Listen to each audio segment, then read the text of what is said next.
And I can't reach this. Okay. Hi everyone. These are puppets, and they're different shapes and colors, like rainbow among us, nice colored among us, cupcake with prints on, a dinosaur, and a unicorn. So here's how you play.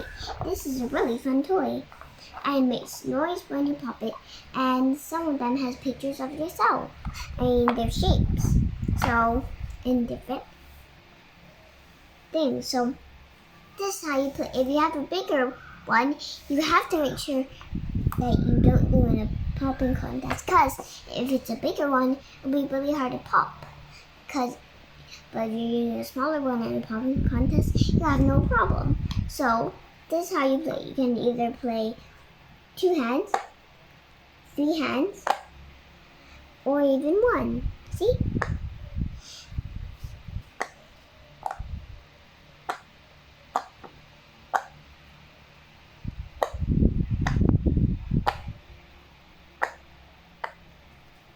Then there's even different sides of all of them. Bye.